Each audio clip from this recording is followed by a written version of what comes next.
Sudah Allahu Akbar, masih tegak juga, masih tegak, masih merasa kita besar. Ngeyel kamu, Allahu Akbar.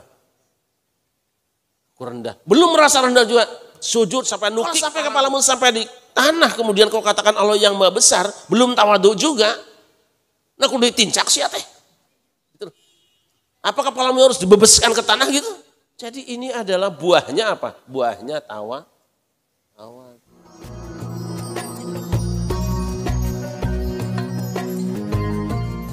Assalamualaikum warahmatullahi wabarakatuh.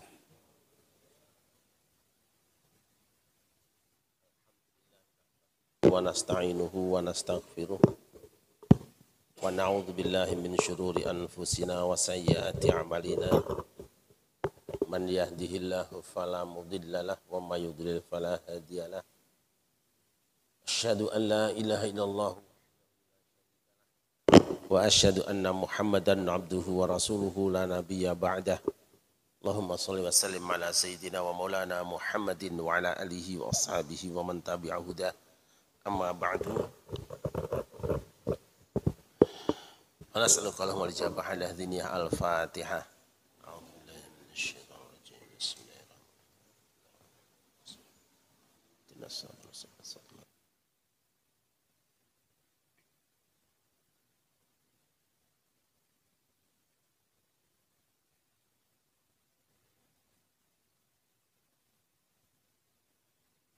Menghadapi bulan suci Ramadan, kita akan kembali membaca ayat tentang puasa, mulai ayat 183 surah Al-Baqarah dan seterusnya. Surah Al-Baqarah mulai ayat 183 dan seterusnya. A'udzu billahi minasy syaithanir rajim. Bismillahirrahmanirrahim. Ya ayyuhalladzina amanu kutiba 'alaikumus shiyamu kama kutiba 'alal ladzina min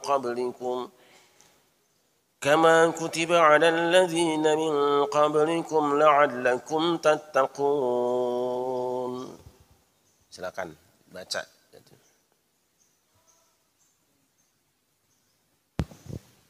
A'udzubillahi minasyaitonirrajim. Bismillahirrahmanirrahim. Wahai orang-orang yang beriman, diwajibkan atas kamu berpuasa sebagaimana diwajibkan atas orang sebelum kamu agar kamu bertakwa. Shadaqallahul azim.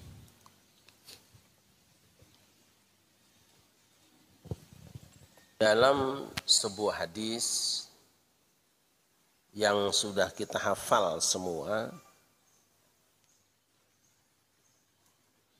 disebutkan tentang 3 rukun agama, di mana Rasulullah SAW pernah didatangi malaikat Jibril yang menyampaikan 3 pertanyaan. Tapi 3 pertanyaan ini bukan kaitan dengan interpelasi atau hak angket, bukan. Pertanyaan yang berkaitan dengan yu'allimukum dinakum,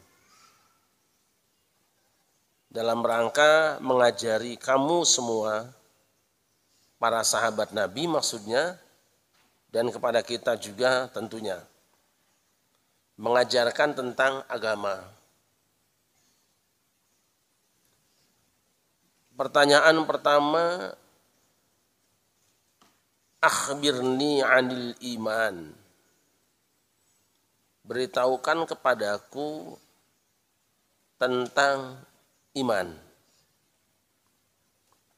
Rasul menjawab, antu'mina billahi wa malaikatihi wa kutubihi wa rusulihi wal yaumil akhiri wa bil qadari. an tu'mina bil qadari. Hendaknya yang disebut iman itu isinya kamu percaya kepada Allah, malaikatnya, kitabnya, rasulnya, dan kamu percaya akan datangnya hari akhir, serta percaya adanya qadar. Itu paket yang disebut dengan iman. Kemudian malaikat Jibril bertanya lagi, akhbirni anil Islam. Nanti pada teks lain dibolak-balik Islam dulu, pada matan lain. Tolong beritahukan padaku apa itu Islam. Lalu Nabi menjawab, Islam itu adalah engkau mengucapkan 2 kalimat syahadat bahwa tidak ada Tuhan kecuali Allah dan mengakui bahwa Muhammad, aku ini adalah pesuruh Allah. Kemudian kamu mendirikan salat, menunaikan zakat, puasa Ramadan, dan menunaikan ibadah haji ke Baitullah bagi yang mampu. Kemudian Jibril masih bertanya lagi, akhbirni anil ihsan. Beritahukan kepadaku apa itu ihsan. Rasul menjawab, an ta'budallaha ka'annaka tarah fa illam takun tarahu fa innahu yarak. Hendaknya engkau menghambakan diri kepada Allah seakan-akan engkau melihat Dia.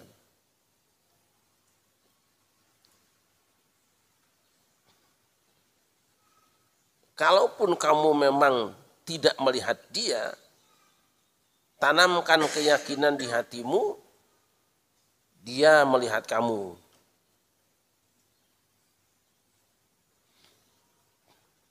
Nah, setelah pertanyaan-pertanyaan itu dijawab oleh Rasulullah dengan baik dan sempurna, dan setiap kali selesai dijawab, Jibril mengatakan, sodakta, Anda benar, panjenengan benar. Kan para sahabat bingung, nanya juga, membenarkan juga, seolah-olah seperti penguji.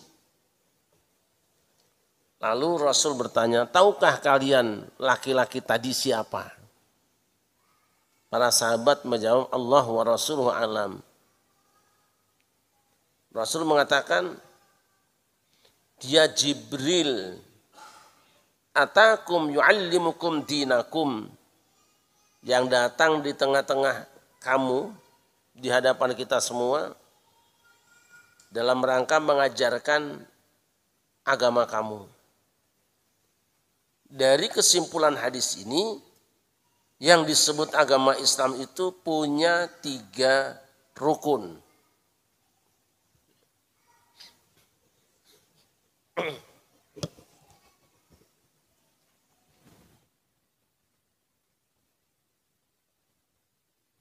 Dengan arkanuddin, rukun-rukun agama.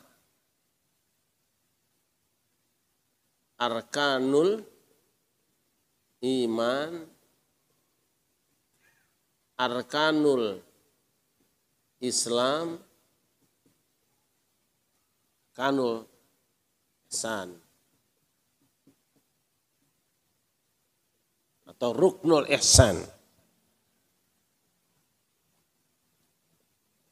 Rukun iman, rukun Islam, rukun ihsan.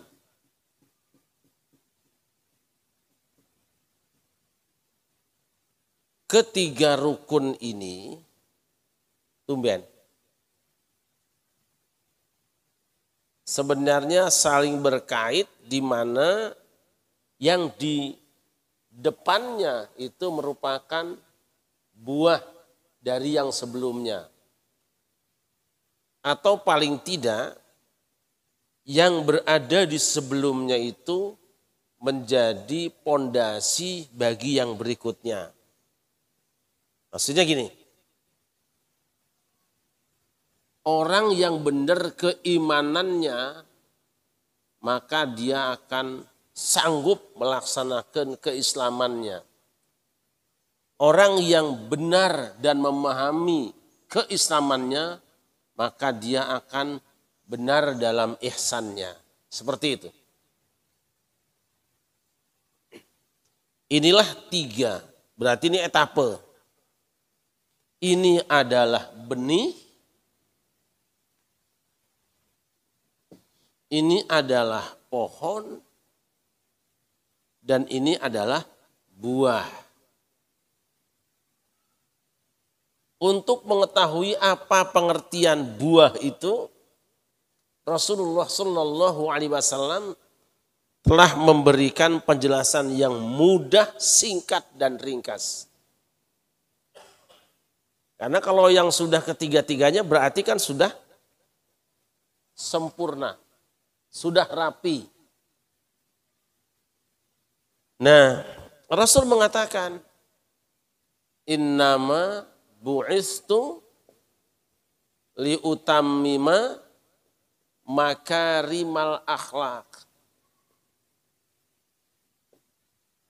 Aku diutus hanya untuk menyempurnakan akhlak-akhlak yang mulia. Tuh. Kalau begitu berarti yang disebut dengan buah itu adalah akhlak.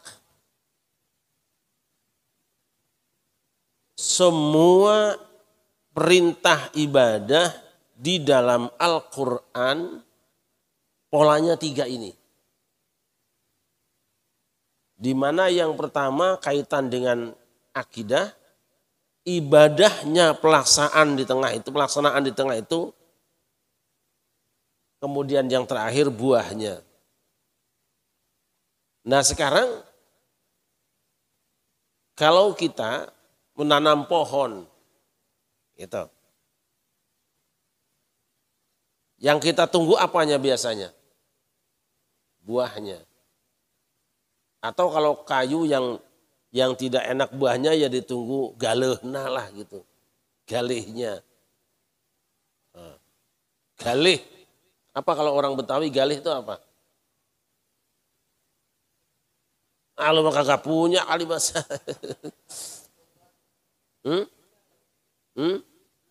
Bukan. Berarti bisa dimakan. Galih keras. Begini ya polanya.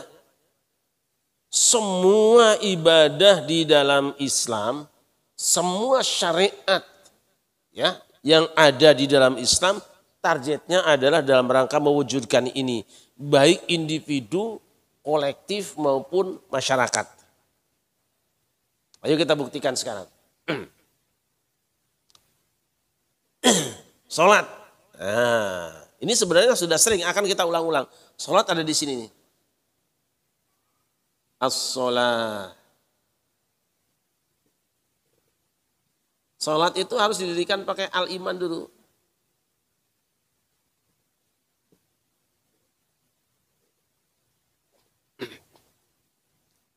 Tidak perlu ada orang sholat kalau dia tidak punya iman. Sebaliknya kalau orang mau sholat kudu bersih dulu iman. Beresi dulu imannya. Setelah imannya bersih dan kuat, maka dia mengerjakan sholat itu terasa ringan. Karena orang yang melakukan satu perbuatan yang disertai dengan keyakinan itu akan berbeda dengan yang tidak punya keyakinan. Langkah orang sangat dipengaruhi dengan keyakinannya. Yang sering saya contohkan, kalau ada orang yang diberitahu bahwa di situ ada macan. Lalu dia yakin, pasti dia akan balik arah. Ringan balik lagi rasanya. Kita mau bertemu dengan klien di situ yang sangat menarik hati, gitu. Menyiapkan uang sekian, proyek sekian. Tapi dikasih tahu antara kita dengan klien tengahnya ada macan lepas. Pilih pulang nggak dapat duit atau tetap maksain pengen dapat duit dengan apa? Dengan resiko. Kira-kira sekarang nih, Ustaz Taufik ya. Oh dikasih tahu di sini ada uang. Di sini ada macan. Ustaz Taufik dari sini start. Di sini 0. Diberitahu bahwa di sini ada macan yang akan kamu lewati di tengah jalan. Kira-kira Ustaz Taufik berangkat terus dengan mengkonsentrasikan pikirannya kepada uang, atau lebih baik milih pulang biar 0 yang penting selamat?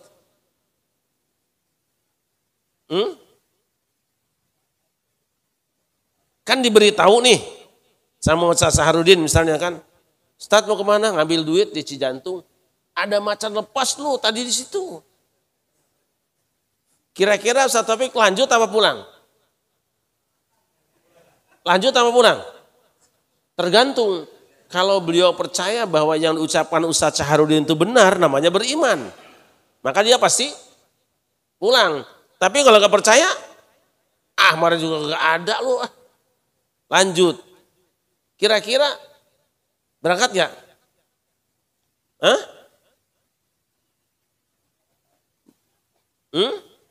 Lo jalan cuma satu, jalan-jalan gimana sih urusannya? Ini kalau pebisnis kan begini ini.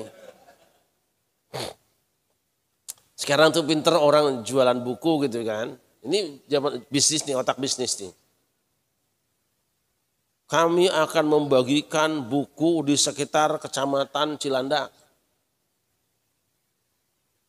Bukunya ada sekian ribu. Jika Anda mau berinfak silahkan transfer ke sini. Sebetulnya dia bagi buku apa dagang? Ya Allah, apabila doa ini sampai kepada kakak-kakak yang melihat YouTube ini, itu sebetulnya lagi nyari sumbangan Quran, mau nyumbang Quran apa dagang Quran? Itu terserahlah itu mah. Kita percaya aja bahwa dia ikhlas gitu loh, ikhlas nerima gitu loh. Orang yang punya keyakinan, imannya kuat, percaya bahwa hari kiamat akan datang, percaya bahwa Allah tuh ada melihat perbuatannya dan akan menilai semua yang dilakukannya, kuat imannya, maka jungkir balik ruku sujud enteng. Yang bikin kita sholat itu terasa berat, panjang sedikit kemudian mencaci imam, dan datang belakangan ke tempat sholat pulang duluan, itu karena ininya lemah. Dan kita tidak pernah ketika mau sholat itu menghadirkan Allah, bahwa dia melihat kita, bahwa dia menilai kita, bahwa kita nanti hari kiamat akan ditagih mana syukur kita dengan anugerah Allah yang diberikan pada kita. Lemahnya iman itu yang membuat kita sholatnya juga aras-arasan. Tapi kalau keimanannya kuat, mantep, takut sama Allah, takut hari kiamat celaka, yakin bahwa perbuatan kita nilai, enteng sholat. Bayangkan orang kuat ngangkat koper. Orang kuat ngangkat karung yang gede-gede. Nanjak lagi. Karena apa? Keyakinan setelah itu dapat uang dia. Per karungnya 10.000 misalnya. 10.000 membuat dia kuat untuk manjat tangga, naik tangga. Apa yang membuat kita tidak kuat naik tangga ini? Karena tidak ada keyakinan, tadi ada balasan dari si Allah Subhanahu wa taala. Kita anggap enteng aja. Nah, lalu kita beranggapan bahwa kalau orang 100 cuma dapat pahala di akhirat toh. Jangan. Bukan itu. Kita mengira bahwa kalau sholat sudah dapat pahala selesai. Maka sholat kita ada sholat yang hampa dari kehusyuan. Mungkin tidak hampa dari kehusyuan, tapi hampa dari pesan. Gitu loh. Hampa dari pesan. Bagaimana dia akan berubah akhlaknya dapat berbuah, bang pesannya juga tidak dipahami. Maka sering saya sampaikan, sholat itu ada tempat Tuhan menyampaikan pesan pada kita semua. Pesan Allah yang disampaikan lewat kata-kata, yang disampaikan lewat gerakan kita, supaya kita memahami bahwa sebenarnya kita suruh gini, suruh apa sih? Maka sering saya sampaikan, ini kesimpulan saya, kajian saya. 30 tahunan lah udah saya tulis. Ketika Allah perintahkan lewat Rasulnya supaya kita memulai dengan Allahu Akbar, itu kata kunci. Ada yang besar, ada yang maha besar tuh Allah. Supaya kalimat tadi balik sini. Kalau kau sudah katakan bahwa Allah yang besar, maka sebesar apa Allah tergantung sekecil apa kau sadari tentang kekecilanmu itu. Maka kita kecil.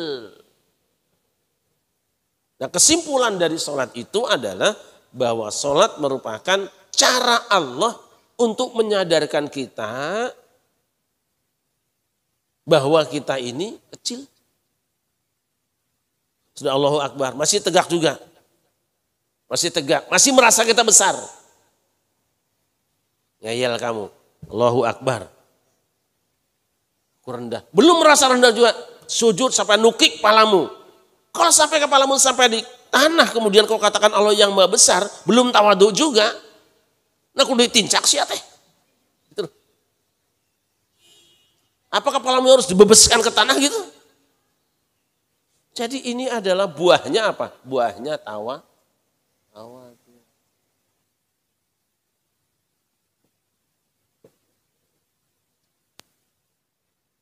Akidah, rukun imannya ada, rukun Islamnya sholat, ihsannya tawadhu. Engkau harus sadar bahwa sebagai hamba di hadapan Allah kamu kecil. Kalau kamu adalah kecil maka kamu dengan yang lain itu tidak ada kelebihannya apa-apa. Tawadhu. Ingat kita, ketika Al-Quran berbicara yang pertama-tama setelah yu'minuna bil ghaibi di surah Al-Baqarah, yang diceritakan apa? Kesombongan iblis. Aba wastakbaro. Iblis itu apa? Aba wastakbaro. Takabur. Nah inilah dengan takbir kita hentikan kesombongan kita. Maka jangan salah pakai kalimat takbir malah sombong depan orang, jangan. Harus tawadhu. Yang menyebabkan iblis terhina karena takabur. Maka kudu Allahu Akbar. Supaya kamu tidak kemasukan iblis gitu loh. Kalau sudah sholat juga masih takabur juga, hari-hari sia sholat. Sholatmu apa? Cuma jungkir balik. Kalau cuma ngajari bongkok begini, ayam tiap hari ruku kan? Iya. Ayam ruku enggak tiap hari?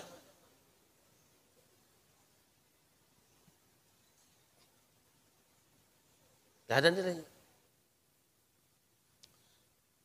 Rambu-rambu pesan itulah yang kita ambil. Kemudian sekarang pindah lagi ke ibadah zakat. Rukun Islam yang namanya zakat. Itu juga iman dulu. Kalau gak ada imannya ya sumbangan. Sumbangan biasa gak ada nilainya apa-apa. Kalau tanpa iman ya sumbangan biasa. Orang yang nyumbang orang lain tanpa ada iman ada pahalanya enggak? Enggak ada. Dihargai orang tapi tidak dapat penghargaan dari Allah yaumul qiyamah, nanti enggak ada pahalanya. Maka syarat orang yang berzakat itu harus beriman dulu. Iman lalu zakat. Iman lalu zakat.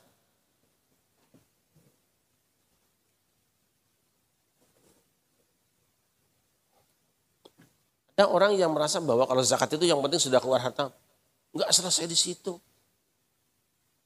Bukan itu baru pohon. Coba zakatnya berbuah. Apa buahnya? Khudh min amwalihim shadaqatan tutahhiruhum wa tuzakkihim biha. Kebersihan jiwa.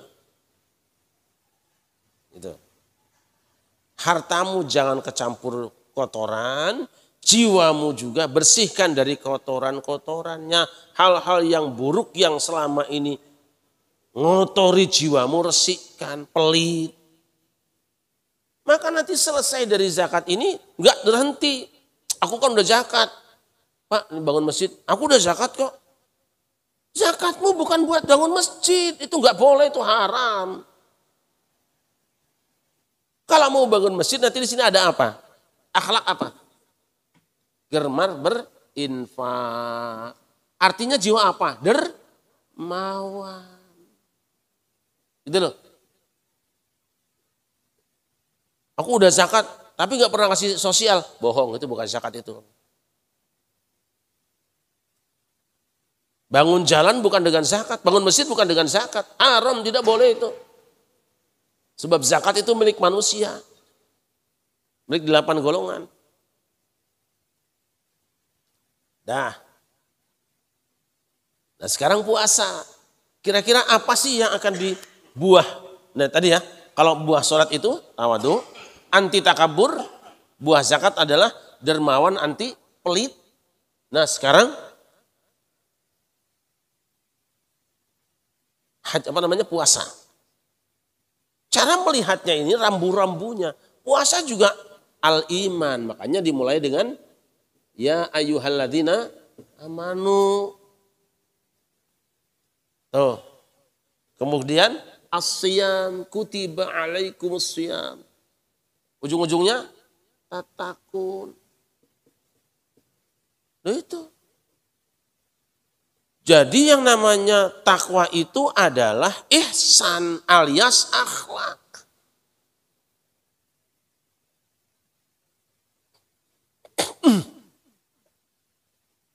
Buah yang bisa dinikmati orang lain. Orang di pasar banyak beli jeruk, tapi belum tentu yang beli jeruk tahu kayak apa pohon jeruk. Orang makan buah matoa, kira-kira orang yang beli matoa tahu nggak pohonnya semua? Kalau saya tanya sekarang di sini misalnya, buah le, Ustaz Taufik tahu nggak pohonnya kayak apa? Ya kan? Kita makan buah apa itu yang kayak sawo apa namanya? Kan yang berbulu-bulu. Agak bulu-bulunya dikit kayak sawo tuh. Ibi, Ustaz Taufik tahu pohonnya enggak? Makan mah biasa. Artinya apa? Yang dibutuhkan orang itu buahnya. Itu milik Allah. Ini milik awakmu, ini gigi. Tapi untuk orang lain yang dikonsumsi adalah ini. Akhlak itu yang akan dinikmati orang lain. Yang disebut dengan makarimal akhlak, itu dia takwa yang sebenarnya. Nah puasa kira-kira apa yang diajarkan? Lihat rambu-rambunya. Tapi intinya puasa itu la'alakum tattaqun, supaya kamu bisa mengendalikan diri gitu loh kira-kira. Takwa itu terjemahnya mengendalikan diri.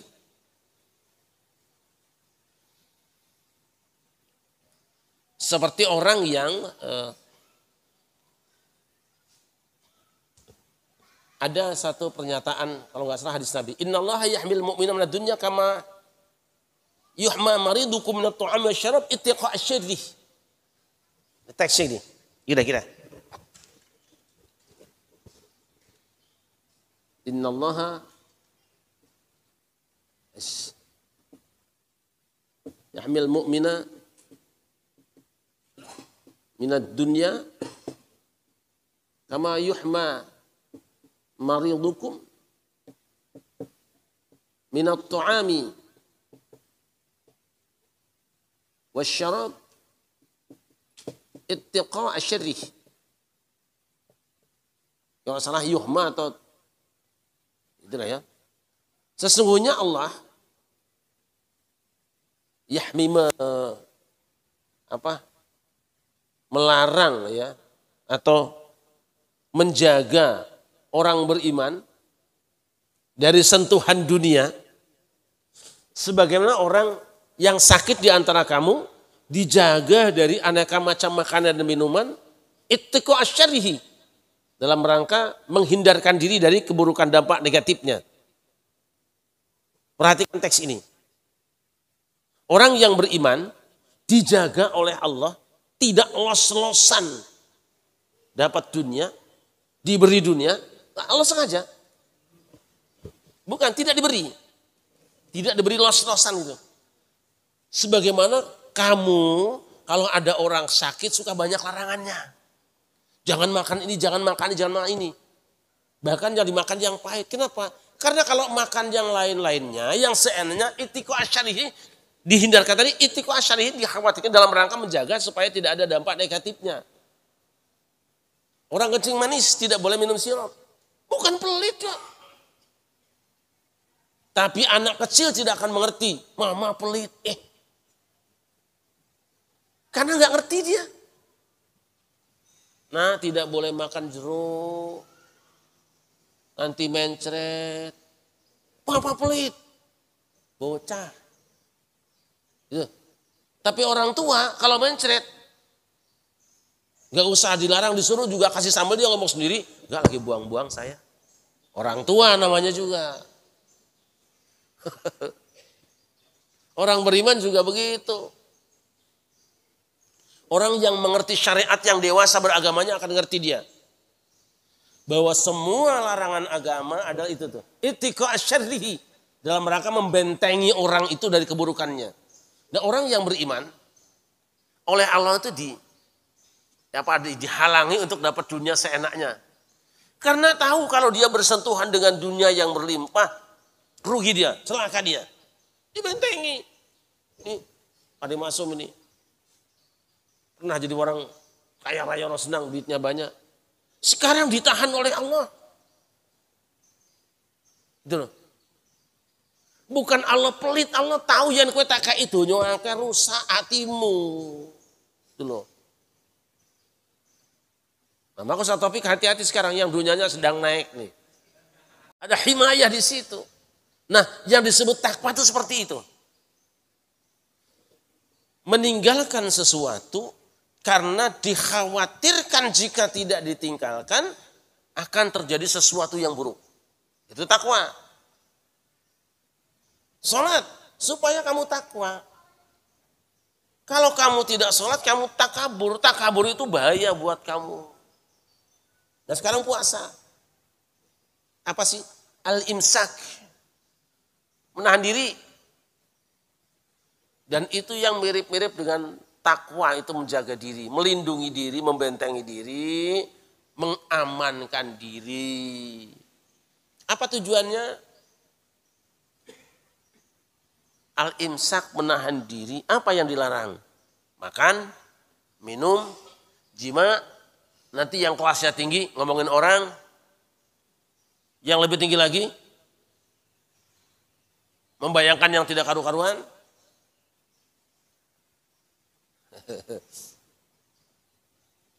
Jadi puasa Ramadan itu pohon yang akan membuahkan buah, menghasilkan buah.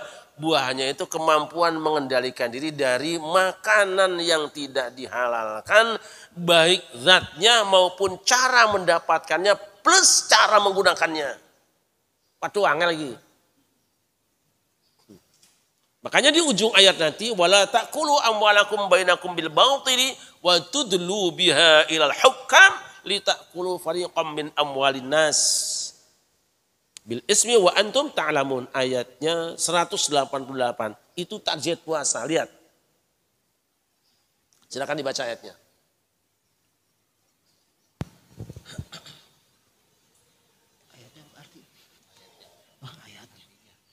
A'udzubillahi minasyaitonirrajim.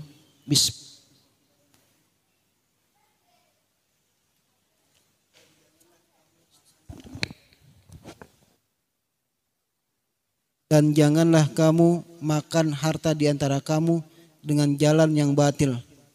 Dan janganlah kamu menyuap dengan harta itu kepada para hakim dengan maksud agar kamu dapat memakan sebagian harta orang lain itu dengan jalan dosa, padahal kamu mengetahui. Shadaqallahul azim.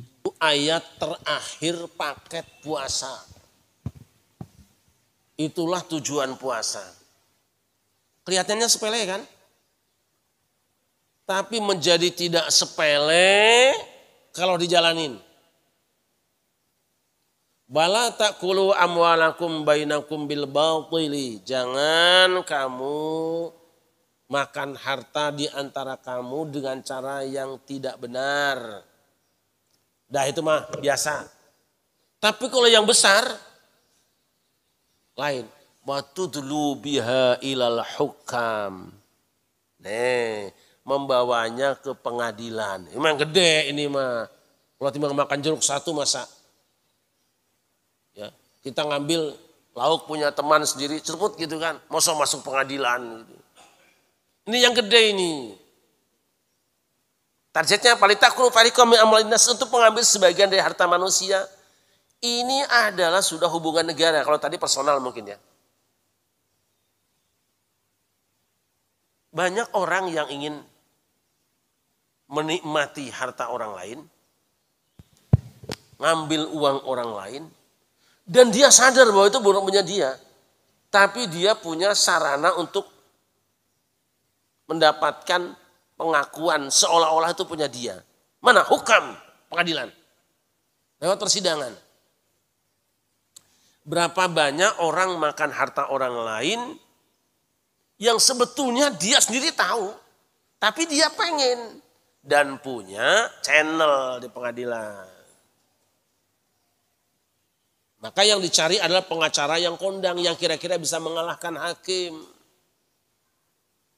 Oleh karena itu sering saya sampaikan, sebahagian pengacara itu makan barang haram. Sebab mereka membantu orang, memenangkan orang, tidak peduli di posisi yang benar maupun yang salah.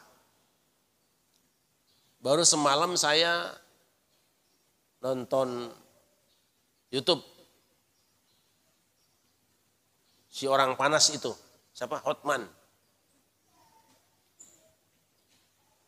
Hotman Paris Hutapea. Berdua berbicara dengan Deddy Corbuzier.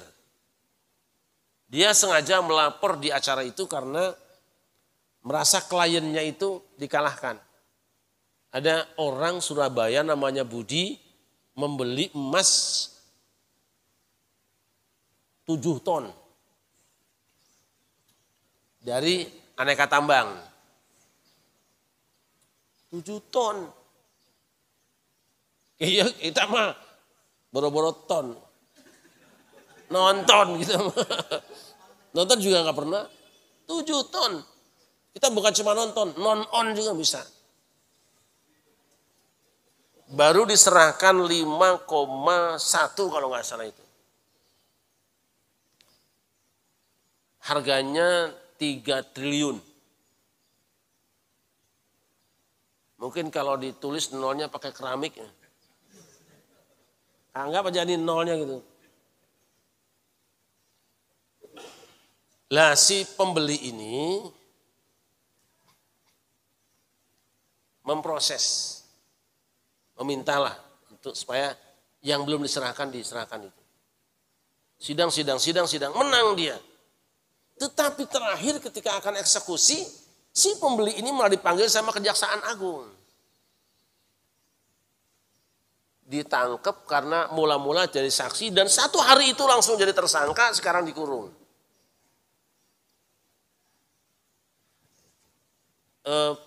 Pengacara atau pembelanya tidak berdaya. Maka caranya apa? Hotman Paris Hutapea bicara depan Deddy Corbuzier, push. Karena ada yang tadi itu, litakul ya, watudlu biha ilal hukam. Ada orang yang membawa masalah ini kepada pengadilan atau kekuasaan. Sampai banding kasasi sudah benar, tapi begitu sudah selesai tinggal eksekusi, tinggal pengambilan barangnya, panggil sama Kejaksaan Agung, difitnah melakukan korupsi. Dia belum melakukan karena barangnya juga belum sampai malah. Ini ayat. Berarti orang tadi belum puasa. Belum pernah puasa. Nah ini puasa Ramadan harus bisa menyembuhkan penyakit. Keinginan menguasai harta orang lain. Dengan cara tidak legal. Dan mengajari kita semua rela kalau ada orang lain zalim pada kita. Karena pasti Allah akan mendengar doa kita. Hanya di tengah-tengahnya ada wa idza sa'alaka 'ibadi 'anni fa inni qarib. Di tengah-tengah ayat puasa dengan sampai ujungnya ini ada jika hambaku bertanya padamu wahai Muhammad tentang aku katakan aku ini dekat. Ujibu da'watad da'i. Ini saya bayangkan kalau orang-orang yang dizalimi ini kemudian berdoa, hancur negara ini. Tapi berdoanya ikhlas, bukan karena doa nasi bungkus. Dan doanya bukan pesanan tim. Itu si nasi tim namanya.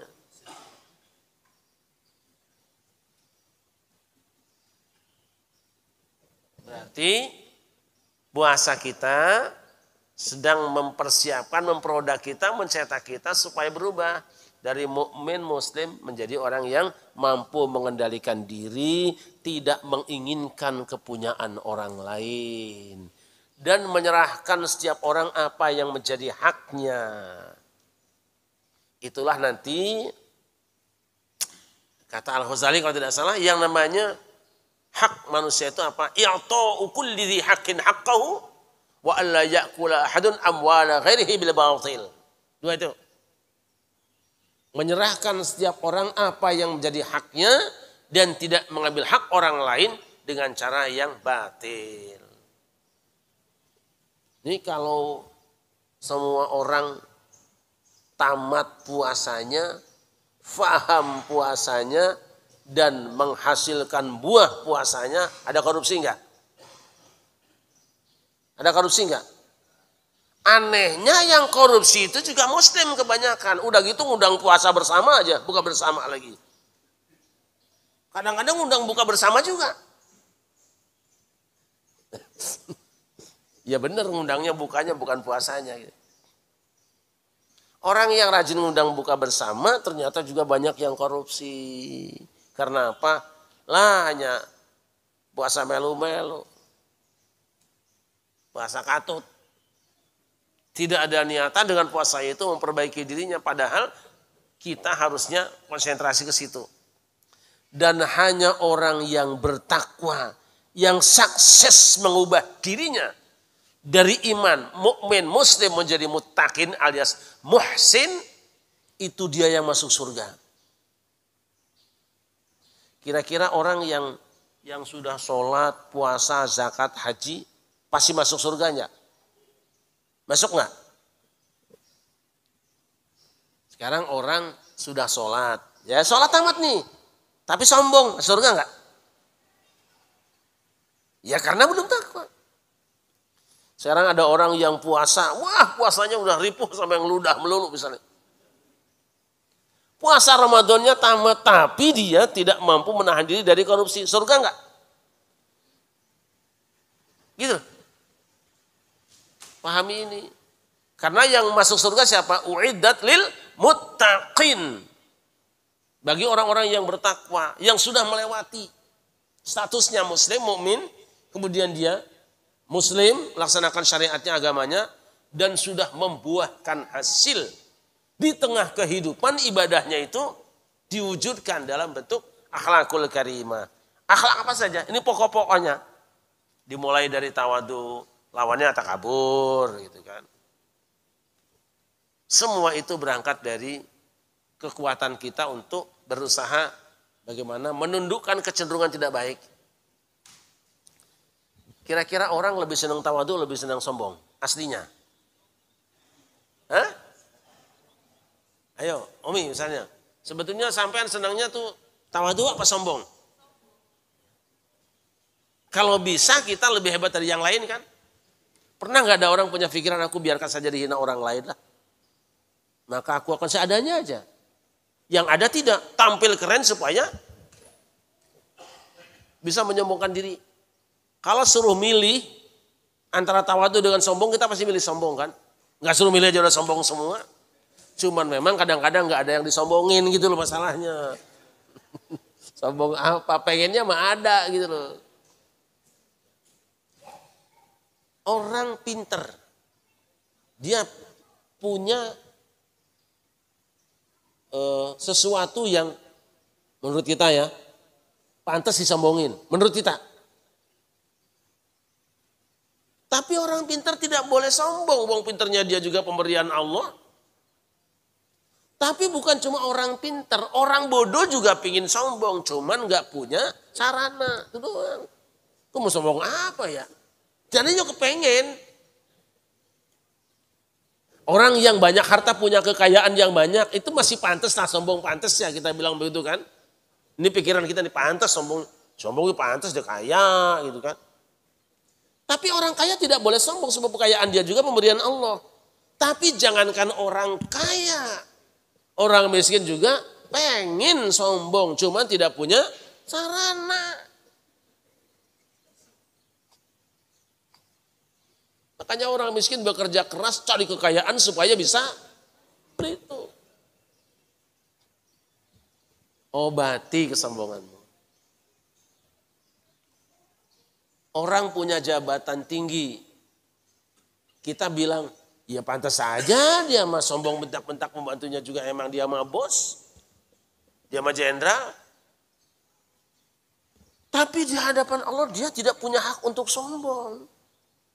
Sebab kemuliaan kebesaran yang dia miliki itu pemberian Allah, yang boleh sombong yang memberinya. Tapi jangankan orang besar, orang kecil juga pengen sombong mah. Cuman gak punya sarana. Lah kita kaya enggak, ganteng enggak, pinter enggak, pangkat enggak. Kan bingung hidupnya, gue mau sombong pakai apa ya? Nah, jadi udah sembuh belum nih penyakit sombong kita nih? Kadang-kadang saking pengennya sombong orang, nggak punya diri ya kakeknya disebut. Ini jangan hina lo, gue kan anaknya anu, nah disebut. Gue jelek-jelek begini nih, no lapangan golf punya engkong gue, ya udah dibeli.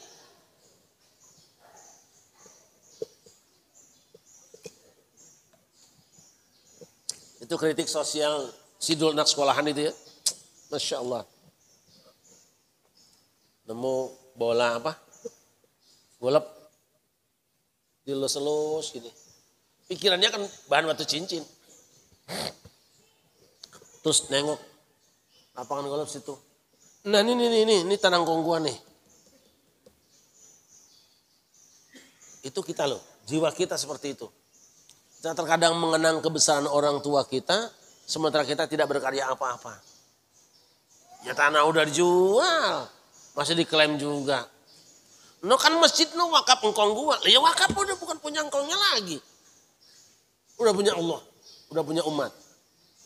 Udah kita nggak bisa berbuat, kadang-kadang mengklaim yang enggak gitu loh. Kita ada jelek nih. Nih gua waktu muda nih lihat nih. Itu kan dulu cakepnya. Pamer fotonya yang dulu. Nih gue nih waktu umur 20 tahun nih. Cakep kan dia. Lihat sekarang kan nenek-nenek loh. Kita tidak mau sadar tentang kekurangan kita semua. Harusnya dibalik. Di puncak kemuliaan dan kebesaran, kau hadirkan saat kehancuran dan kerendahan. Sedang cakep-cakepnya, cantik-cantiknya, renungkan. Sebentar lagi hilang cantikmu. Yang ada kebalik. Dihina orang, lu ngina gua nih. Nih dulu cakapan gua daripada lu. Dulu diomongin. Puasa. Jadi kalau begitu, apa sih yang kita banggakan hari ini ada kan? Tidak ada yang kita banggakan. Ini potong Kompas yang tengahnya belum saya bahas. Tapi yang pasti, bersihkan iman kita karena kita akan puasa. Pastikan iman kita gak kecampuran yang lain-lain. Bersih. koreksi dulu. Dimasuk Ramadan, udah bersih, udah steril iman kita. Sehingga nanti ibadah puasanya nikmat kita. Ibadah puasanya enggak tersiksa. Kita nih sering mendengar pernyataan orang yang katanya hadis Nabi, siapa yang masuk puasa Ramadan bergembira dengan datangnya Ramadan, Allah haramkan badannya tersentuh neraka. Kita nih masuk Ramadan gembira apa susah sih? Jujur aja deh. Ayo. Ini mau datang Ramadan nih gembira apa susah sekarang? Bohong. Pasti susah. Yang biasanya pagi-pagi sudah ngopi, makan goreng tempe, tiba-tiba berhentiin. Kalau suruh milih sekarang, puasa 1 hari, bayar 5.000, pilih yang mana? Mending puasa mendingan bayar. Bohong lah. Betapa bohong lah kita. Selamat datang Ramadan itu spanduk. Kau tahu hatimu juga ya puasa lagi dah. Munafik kita di, iya kan? Iya. Penyakit ya. Kita ini nggak pernah senang. Ngadepin Lebaran senang apa susah? Begitu dekat Lebaran kita senang apa susah? Susah juga. Ini kapan tenangnya hati kita? Mau puasa, pingin berhenti puasa. Mau berhenti puasa juga susah juga mikirin Lebarannya. Ini bagaimana jiwa kita ini? Ya kan? Selamat menunaikan ibadah puasa. Jangan lupa baca Quran dan Qiyamul Lail. Pret ngomong doang. Qiyamul Lail bangun malam, ihya ulah hidupkan malam. Cuma 11 rakaat itu. Qul ya kulhu kok hidup malam bagaimana itu? Itu hidup sore. Itu aja udah ambak-ambakan mulu sama imam. Imamnya siapa? Haji Mali ya, gawat dah. Males gua. Emang apa? Bacaannya ampun dia mah.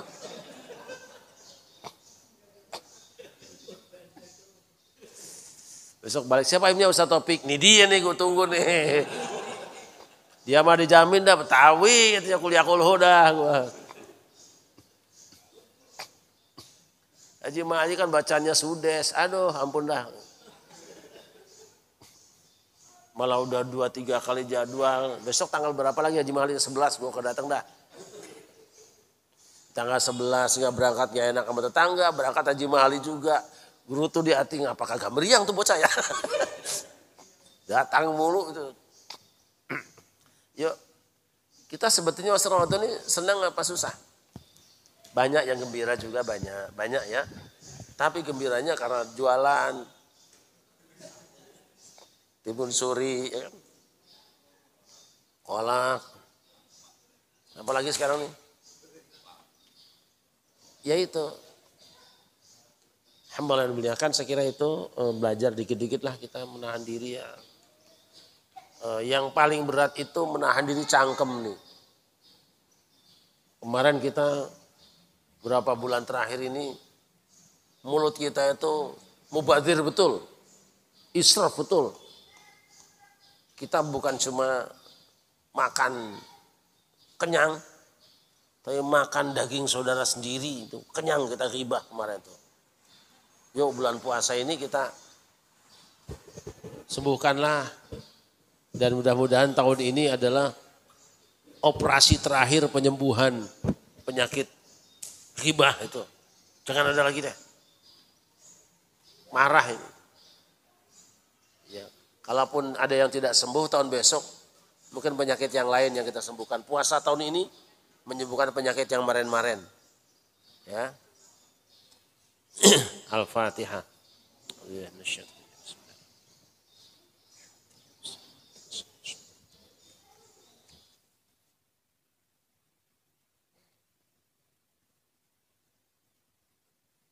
Allahumma shalli ala sayyidina Muhammad wa ala ali sayyidina Muhammad sayyidil awwalin wa akhirin wassalamu tabaraka wa ta'ala an kulli sahabati rasulillah ajma'in. Alhamdulillah hamdan yuwafi ni'amahu wa yukafi mazidah.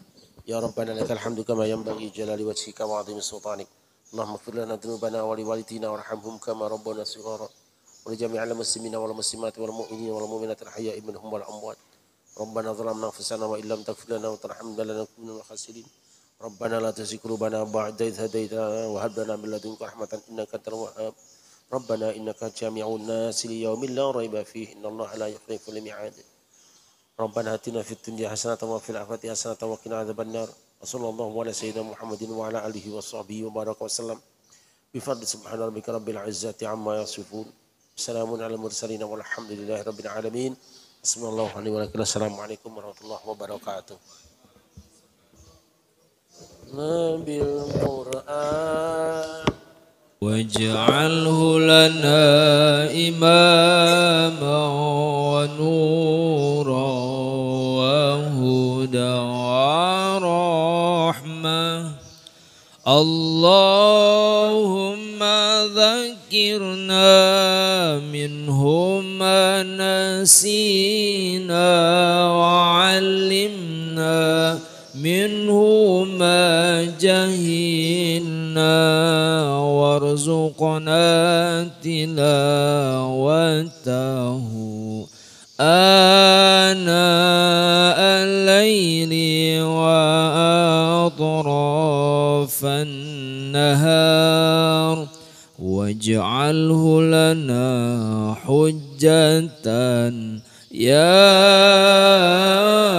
رب العالمين.